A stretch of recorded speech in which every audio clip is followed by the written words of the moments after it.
You know that feeling when you're watching a movie in a foreign language or listening to a podcast and you nod along? You get the jokes, you understand the nuance, you feel completely competent. Oh, absolutely. It's that feeling of I've got this. The internal monologue is fluent, it's articulate, it's practically Shakespearean. Exactly. But then, the moment someone turns to you and asks a simple question, maybe just, "How was your weekend?" that internal Shakespeare vanishes. The brain freezes. The mouth refuses to open. It's like the connection between the brain and the tongue has been severed. The spinning wheel of death, buffering. Precisely. Today, we are dissecting that specific, frustrating phenomenon. We're not talking about learning grammar or vocabulary. We're talking about the passive-active gap. Why can you understand everything but say nothing? And more importantly, how do we unlock that door? It's a massive issue. I'd argue it's the single biggest hurdle for intermediate learners. It's not a lack of knowledge, it's a performance block. It's psychological as much as it is linguistic. That's a great way to frame it. It's performance anxiety. We have a toolkit to discuss today, strategies to trick the brain into bypassing that anxiety. But before we get into the how, let's look at the why. Why does the brain go blank? Well, think about the pressure we put on ourselves. When we listen, we are consumers. It's low stakes. But speaking is creation. And when we try to create in a second language, our brain often defaults to editor mode before we even reach creator mode. Editor mode. I like that. You're trying to correct the sentence before you've even spoken it. Right. You're trying to output a perfect, grammatically flawless manuscript in real time. And the brain just says, sorry, we're closed. So the first strategy we need to look at is about lowering the barrier to entry. We need to stop trying to jump across the canyon and build a bridge instead. This brings us to a concept called the 1-to-1 bridge. It's designed specifically for that moment when you know the answer, but you can't start. It's deceptively simple, but it works because it forces linear thinking. You don't build the whole house, you lay one brick. The structure is one simple sentence, two detailed words, one new sentence. Let's break that down. Say I ask you, "Do you like coffee?" The panic response is to try and form a complex sentence about roast profiles and caffeine addiction. And that's where you freeze.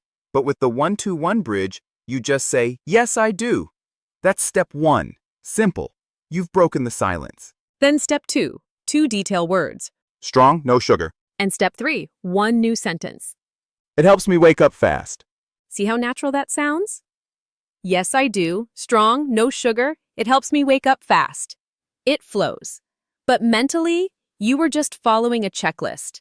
It removes the cognitive load. You aren't juggling grammar. You're just stepping stones across a river. You can't drown if you're standing on a stone. And that leads into the timing of it all. Because even if you have the bridge, sometimes you wait too long to start walking. The overthinking gap. If you wait more than a few seconds, the fear sets in. Your brain starts calculating risks. So, we have the 2-second start.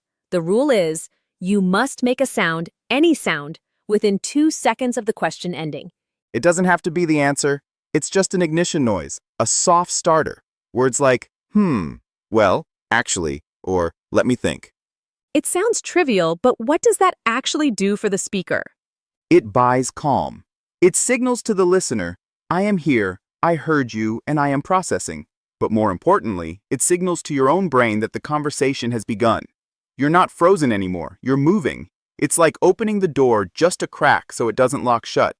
I love the idea of buying calm rather than just buying time. It changes the dynamic. You're taking control. Now, once you've started, you need somewhere to go. We talked about the bridge, but for more complex thoughts, you need a container. Right. We call these sentence shells. Think of them as templates. The grammar is pre-built. You just have to fill in the blanks. It's like a sandwich. The bread is always the same. You just change the filling. Give us a classic example. One of the best ones for daily life is, I usually blank, but today blank. I usually work late, but today I'm tired. Exactly. Your brain doesn't have to conjugate verbs or figure out sentence structure. It just retrieves the usually but template. It's safe. Another good one is for when you're unsure, because uncertainty is a huge freeze trigger. Oh, absolutely. The fear of being wrong. So use the shell. I'm not sure, but I think blank. It's honest, it's natural, and it lowers expectations. I'm not sure, but I think we should go left. It's so much better than standing there in silence, looking panic-stricken. And the third essential shell is for explaining yourself. The reason is blank, so blank. It forces logic. The reason is I can't see your face, so I feel nervous. It's structured thinking. And this brings up a deeper point. A lot of what we call fluency is actually just the ability to use these structures automatically. Native speakers use shells all the time. We just don't realize it. We do. We aren't inventing the language anew every time we open our mouths. We rely on patterns. Learning these shells is just borrowing the patterns native speakers already use. But what happens when the pattern breaks? This is the nightmare scenario. You're halfway through a sentence, you've used your shell, and suddenly, blank. You hit a wall. The mid-sentence crash. This is where most learners panic. They apologize profusely or they just stop talking. But the pro move is reset and repair. Reset and repair. It sounds like it troubleshooting. It basically is. First, the reset. You need a phrase that stops the panic. Let me say that again. Or, what I mean is... And then the repair? The repair is simplifying. You realized you drove into a dead end with complex vocabulary, so you back up and take the simple road. Use phrases like, in simple words, or so basically. Let's roleplay that. Imagine you're trying to explain why you're late and you get tangled up. Okay. I was late because the traffic, the congestion was, reset. Wait, let me say that again. Repair. So basically the traffic was bad. That was seamless. And honestly, it sounded confident. It didn't sound like you failed. It sounded like you were clarifying. That's the key. Native speakers do this constantly. We lose our train of thought all the time. The difference is we don't feel shame about it. We just reset. If you can master the art of recovering, you stop fearing the mistake. That is a profound shift. Fluency isn't the absence of mistakes. It's the ability to navigate through them. Precisely. And to navigate well, we have to stop doing the one thing that slows everyone down, translating. The translation trap. Taking the thought in your native language, running it through Google Translate in your brain, and reading the output. It's exhausting. It's like running two operating systems at once. The solution here is keyword speaking. How does that work? Instead of translating a full sentence, you identify the anchors, the keywords. If I ask you about your morning, don't translate, "This morning I experienced a delay because the precipitation was heavy." That's way too heavy. Right. You grab the keywords, bus late, rain, stressed. And then you connect them. The bus was late because of rain, so I was stressed. Exactly. You build the English sentence from the English concepts, not from the translation of your native tongue. It's lighter. It bypasses the complex grammar filters and gets straight to communication. It seems like all these tools, the bridge, the shells, keywords, they all share a common theme: simplicity. Stop trying to be impressive. Just be clear. Complexity is the enemy of execution, especially when you're nervous.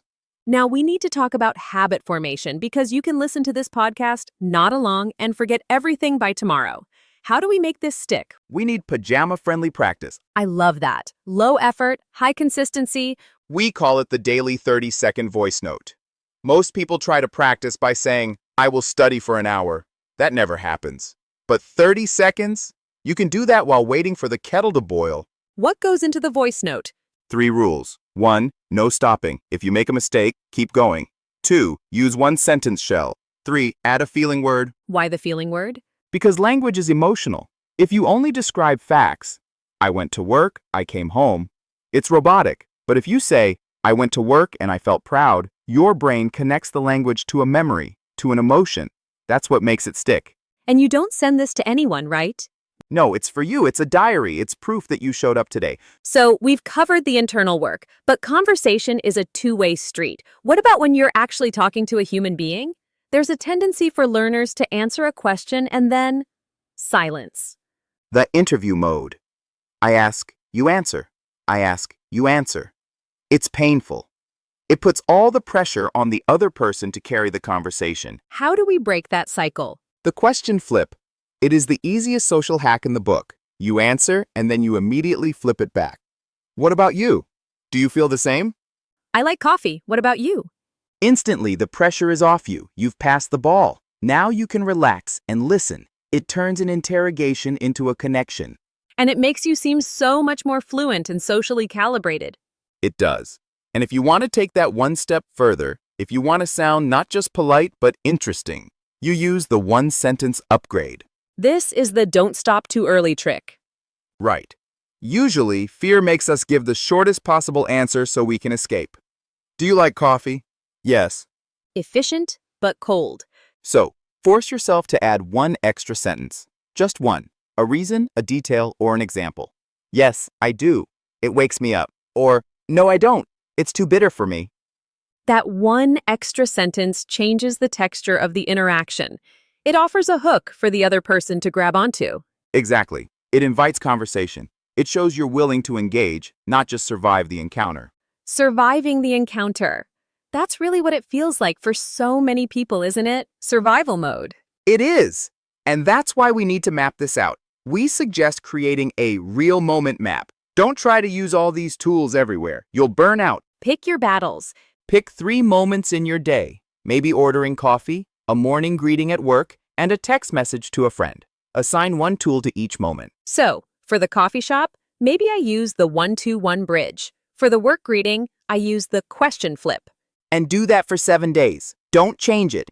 Just master those tiny interactions. When those become automatic, you add a new moment. You expand the map. It's strategic. It turns the vague goal of speak English into concrete, actionable micro goals. And that's how you build confidence. Confidence doesn't come from a textbook. It comes from looking back and saying, hey, I ordered that coffee and I didn't panic. Small wins. As we wrap up, I want to circle back to something you said earlier about identity.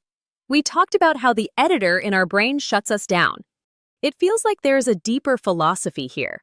When we learn a language, we often feel like we're losing our personality. We feel less funny, less smart, less us. That's the tragedy of the gap. You feel like a child again. But these tools, shells, bridges, resets, they aren't just linguistic tricks. They are scaffolding for your personality. They hold the structure up so you can step inside. That's beautiful. The goal isn't just to speak English, it's to be yourself in English. Exactly. And to do that, you have to be willing to be messy. You have to be willing to use a repair phrase. You have to be willing to say, I'm not sure. That vulnerability is actually where the real connection happens. So, to our listeners, you are not bad at English. You have a full library in your head. You just need to unlock the door. The words are there. Use the bridge. Buy yourself the 2 seconds. And be kind to yourself when you stumble. Try the 30-second voice note today, in your pajamas. Especially in your pajamas. Thank you for diving into this with us. It's a journey, but you don't have to sprint. Just keep building those bridges. Keep speaking, keep flipping the questions, and we'll see you next time. Take care, everyone.